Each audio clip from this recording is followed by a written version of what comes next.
Pamphlet తీసుకొని 10 సంవత్సరాలు తీసుకున్నారు. నిన్న రానివాడు స్తోత్రం. మీ అందరికీ ఆగస్టు మాసం శుభాకాంక్షలు కలుగుగాక. ఆమేన్. అందరికీ థ్యాంక్ యూ సో మచ్. చదువుల వాక్య భాగము సామెతల గ్రంథము 11వ అధ్యాయము మనం ధ్యానం చేసుకుంటున్నప్పుడు ఈ భాగంలో 3వ వచనం చదువుకుందాం. యథార్థవంతుల యథార్థత వారికి త్రోవ. ఇక్కడ ఎదురున్నారు యథార్థవంతులు, యథార్థత లేని వారు. చిన్న ప్రార్థన. పరిశుద్ధ మీకు స్తోత్రాలైనా ఈ రాత్రి కాలంలో మాతో మాట్లాడండి. మరి సామెతల గ్రంథం ద్వారా ఇప్పటివరకు 10 అధ్యాయాలు ధ్యానం చేశాం. మహాజ్ఞాని, మహారాజు తన తండ్రి దావీదుతో ఆయన సాంగత్యంలో అనుభవం కలిగినటువంటి సామెతలు మేము ధ్యానం చేస్తున్న మాతో ఉండండి. యేసు నామములో కూర్చున్నాం తండ్రి. ఆమేన్. ప్రియమైన వాళ్ళారా, ఈ పరీక్ష అమ్మగారు పెడుతున్నట్టున్నారు యథార్థత మీద కూడా. సామెతల నుండి మొదట బుద్ధి మీద రాశారు. సుమారు 72 వచ్చినాయి కదా వచ్చినారు. సాయంత్రం ఎంత వచ్చినాయి? 74 వచ్చినాయి అంట. Very good. యథార్థత మీద కూడా రాయాలి. మన చావరి పాలనలో దేని మీద రాస్తాడు? యెహోవాను భక్తి కలిగి ఉంటారు అని ఎన్ని వచ్చినాయి? 17 వచ్చినాయి. కనుక మీరు కూడా సామెతలు చదవండి.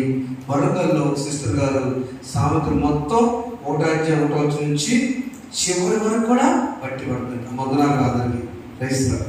మొదటి అధ్యాయం 1వ వచనం నుంచి 37 చివరి వరకు కూడా ఒక ముస్లిం సహోదరి సామెతలు కంటతో పెట్టింది. ఎంత అదృష్టంలో ఒకసారి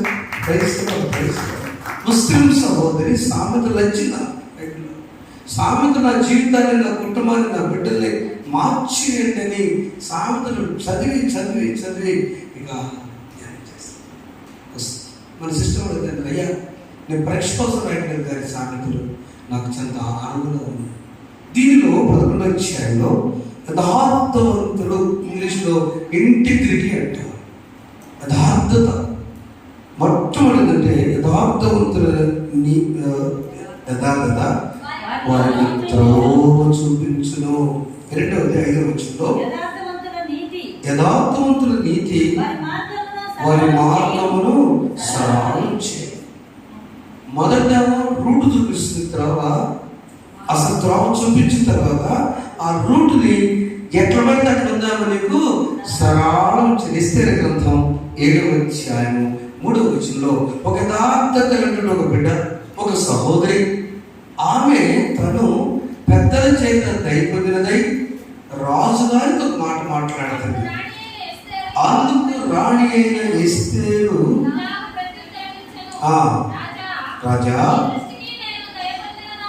అయ్యా రాజుగారు, రాజా నువ్వు చాలా పెద్దవాడని, నీ దృష్టికి నేను దయ పొందినదంటే నీ ముందు నేను ఎంతయ్యా, నీ దయగా నా మీద ఉంటే ఎవరు చదువురా? అందరు చదువా?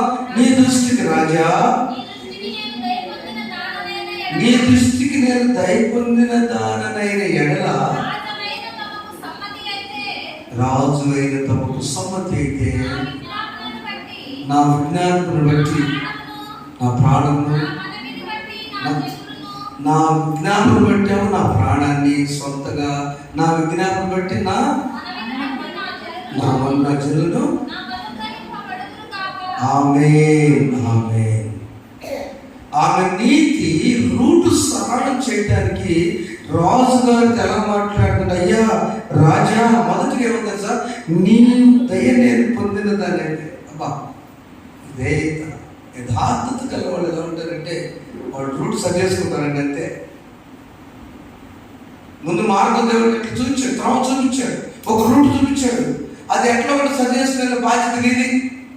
వివాహం అయింది, అంతవరకు పెద్దవాడు పని మేనేజ్ చేసుకోవాలి. ఒక పాస్టర్ గారు చెప్పారు, మ్యారేజ్ ఈజ్ మేనేజ్మెంట్ అంతే. తండ్రిని చెప్పుకో, అత్తమామ చెప్పుకుంటే నా బిడ్డ కదా చెప్తుంది. నువ్వు యథార్థంగా ఉన్నప్పుడు నీ రూట్ సాటి ఏమవుతుంది? రాజా, నీ దైవత 2 ఎక్కడ? నా మనని ఆలకిస్తేనేమో నా వాడని చూడు, నా ప్రాణాన్ని కూడా కాపాడు. నా విజ్ఞాపన అయితే నా వాడి గురించి నా మన నా ప్రాణం అంటే తన ప్రాణం కోసం ఆమె ఉంది. రూట్ సర్వదిష్టప్పుడు నా ప్రాణాన్ని కాపాడు, నా జనులు నాకు అప్పగించు. మూడవది అదే 11వ అధ్యాయంలో యథార్థంగా ఉన్నవారు 10వ వచనం చదువునా.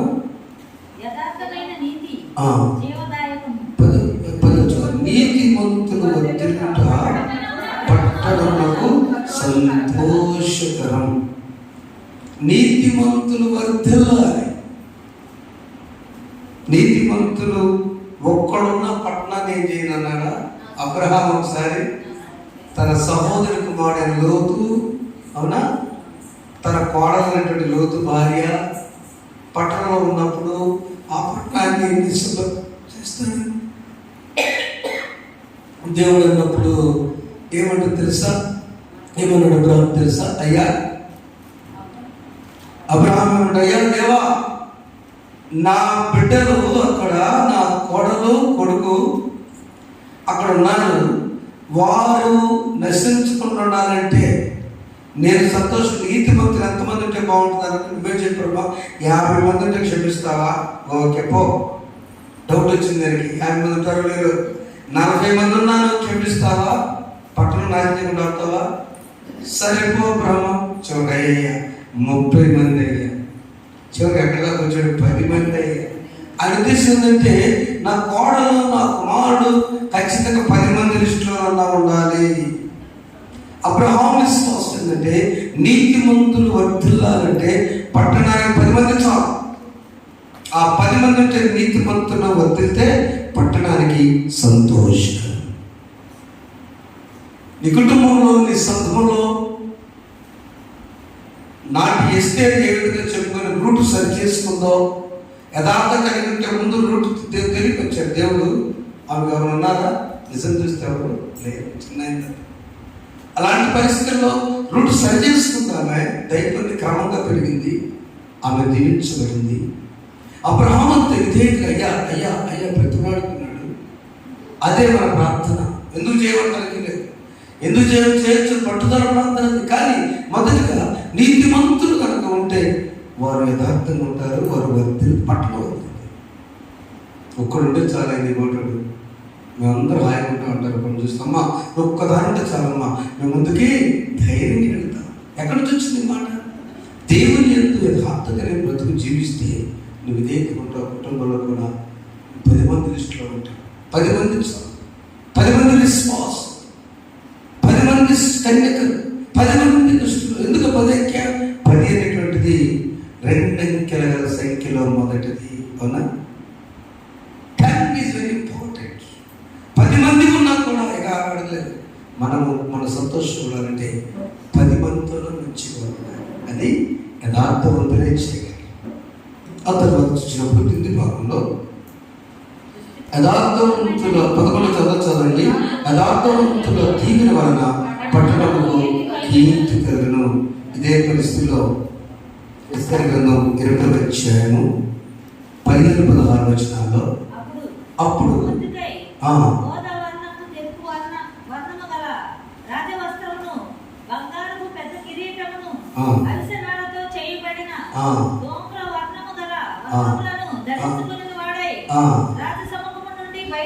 రాజసముఖము నుండి బయలుదేరి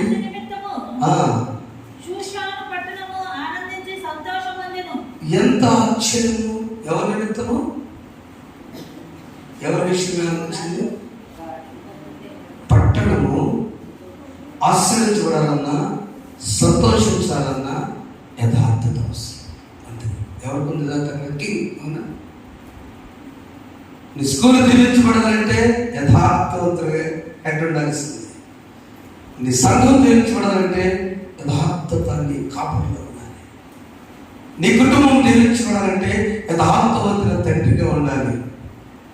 నీ కుటుంబం ఆశ్రయించబడాలంటే యథార్థవంతులైన తల్లిగా ఉండాలి. యథార్థమైన ఎలా వస్తుంది? ఎవరు? దేవుని యెహోవా యందు భయభక్తులు వారు అంటున్నాడుగా. చెప్పడం ఒకసారి. మరి ఎక్కడ తప్పయ్యా? ఆ మాట ఏదో కష్టం ఉంది. ఏంటి యథార్థత? మనకు బాగా వస్తారు. నాకు పాస్టర్ కాదు, చాలా సంతోషం.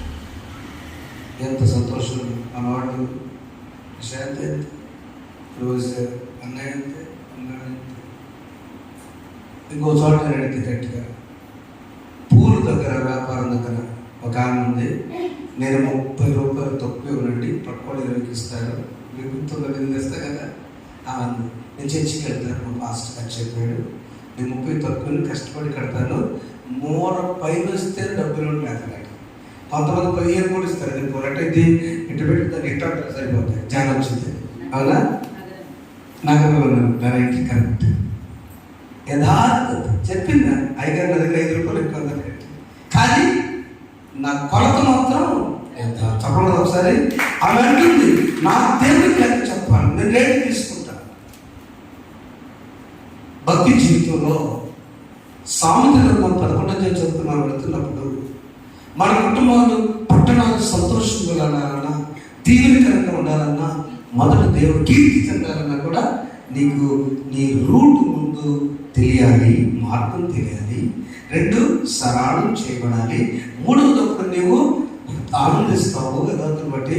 4వది కీర్తి కలుగుతుంది. అప్పుడు 5వది దీవెనకరమైన పట్టణంగా.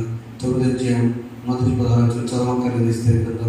ప్రియమైన బిడ్డలారా, నీవు ద్వితీయోపదేశకాండం 8వ అధ్యాయం వాక్యాలు చదువుతున్నాం. నీవు పొలంలో దీవించబడదువు, పట్టణంలో దీవించబడదువు, నీ భూఫలము నీ గతి రావచ్చు.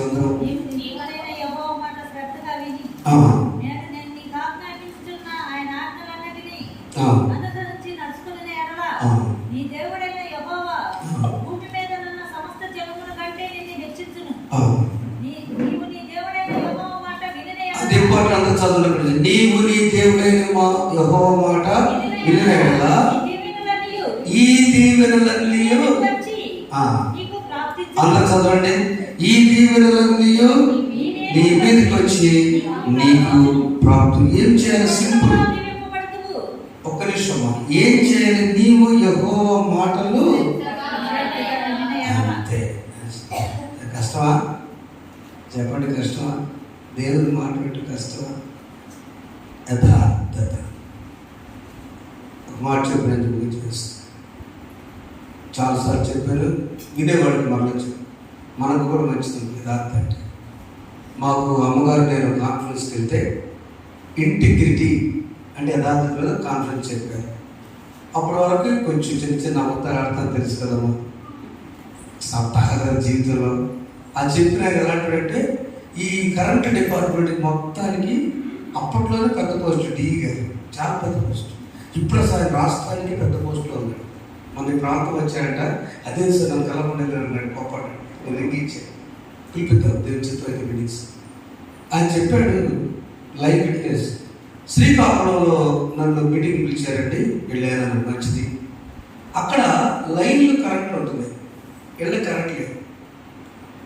సరే ఇంటికి ఎవరైనా ఒకటి చేసుకుంటూ ఉంటుంది, బయట ఉంటుంది. మీటింగ్ పెట్టారండి, కరెంట్ కట్ చేస్తే డౌట్ అయింది, నేను కరెంట్ కట్ చేస్తాను. ఏం సార్ అనుకోండి, మీరు వస్తారని చెప్పాడు ఏ గారికి, మీ ఇష్టం చేసుకోమన్నాడు ఏ గారు. లైన్ మీద వేసారా? ఇది చమత్కారం చేసావయ్యా, థ్యాంక్ యూ, నేను మీటింగ్కి రాను అన్నాడు. ఏంటంటే మీరు లైన్ మీద వేసి కరెంట్లో అవుతున్నారుగా, నేను మీ ఊర్లో యథార్థత గురించి మాట్లాడదాం అనుకున్నా. వారు హెచ్చరిక పాపం మాయకులు చింతకొండ, చెట్టలో, శ్రీకాకుళంలో, తండాలు ఏరియాలో ఉంటా దేవుని నమ్ముకొని మీటింగ్ పెట్టుకున్నారు. మీటింగ్ లైన్లో పెడితే ఏమొచ్చింది? నేను వచ్చి మీకు దొంగతనం చేయకూడదురా, యథార్థంగా ఎట్లా చెప్తాను, కరెంట్ దొంగదేగా. 2 పనులు చేయండి. 1, దానికి అయ్యే జనరేటర్ ఖర్చు నేను ఇస్తాను.